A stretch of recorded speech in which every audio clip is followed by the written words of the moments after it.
என்னை ஆட்கொண்டவரும் நான் செவிக்கிறோருமான ஆண்டவராகிய இயேசு கிறிஸ்துவின் நாமத்தினாலே அன்பினல் வாழ்த்துக்கள். கிறிஸ்து இயேசுவுக்குள் மிகவும் பிரியமான அன்பு சகோதர சகோதரிகளே, பலர் உங்களை தூஷித்து பேசிக் கொண்டிருக்கிறார்களா? குற்றப்படுத்தி கொண்டிருக்கிறார்களா?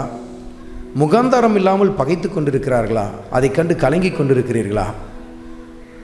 நான் இப்படிப்பட்ட ஒரு மனுஷன் அல்ல, இப்படிப்பட்ட ஒரு மனுஷன் அல்ல, ஆனால் என்னை குறித்து இப்படிப்பட்ட பொருளிகள் எல்லாம் பேசுகிறாங்க. ஏன் சில பேர் அதை சாதித்து நிரூபிக்கவும் செய்யத்தக்கதான திட்டங்களை செய்கிறாங்கன்னு சொல்லி மனம் உடைந்து போயிருக்கிறீங்களா? கர்த்தருடைய ஆவியான தன் வார்த்தையில் எப்படி எழுதி வைத்திருக்கிறார் பாருங்கள். ஏசாயா தீர்க்கதரிசியின் புத்தகத்தில் 51வது அதிகாரத்தில் 7வது வசனத்தில், நீதியை அறிந்தவர்களே, என் வேதத்தை இருதயத்தில் பதித்திருக்கிற ஜனங்களே, எனக்கு செவி கொடுங்கள். மனுஷரின் நிந்தைக்கு பயப்படாமலும் அவர்கள் தூஷணங்களால் கலங்காமலும் இருங்கள். கர்த்தருடைய ஆவியானவர் எப்படி உங்களை ஆறுதல் படுத்துகிறார் பாருங்கள்.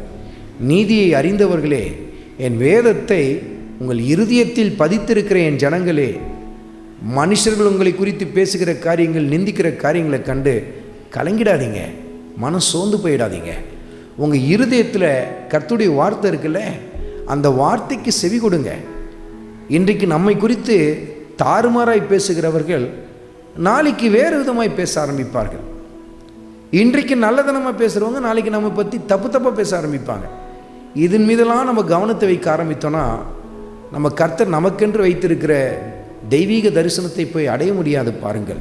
அதனால்தான் கர்த்தருடைய ஆவியானவர் சுட்டி காட்டுகிறார், இப்படிப்பட்டவருடைய புரளிகளை உங்கள் இருதயத்தில் பதித்து வைக்காதிருங்கள். அவங்க எதை வேணால் பேசிக்கொண்டு போட்டோம், ஆனால் கர்த்தருடைய வார்த்தை உங்கள் இருதயத்தில் இருக்கட்டும். அந்த வார்த்தையின் மீது கவனத்தை வைக்க ஆரம்பியுங்கள். நீதியை அறிந்தவர்களாய், வசனத்தை இருதயத்திலே தரித்து கொண்டவர்களாய், கர்த்தருடைய ஜனங்களாய் தொடர்ந்து நாம் முன்னேறி போய்கொண்டே இருப்போம். தூஷிக்கிறவர்கள் தூஷித்து கொண்டிருக்கட்டும், தாறுமாறாக பேசுகிறவங்க பேசிக்கொண்டிருக்கட்டும், நம்ம கண்கள் முழுவதும் கர்த்தர் மீது பதியப்பட்டிருக்கட்டும். கர்த்தர் ஏற்ற வேளையில் நம் பட்சத்திலிருந்து நமக்காக வழக்காடி எல்லாவற்றிலும் நம்முடைய வாழ்க்கையில் மகிமைப்பட ஆரம்பிப்பார். உங்கள் வாழ்க்கையிலும் கர்த்தர் அப்படியே ஆச்சரியமான காரியங்களை செய்வார். ஆண்டவராகிய இயேசு கிறிஸ்துவின் கிருபை உங்கள் அனைவரோடும் கூட இருப்பதாக. ஆமென்.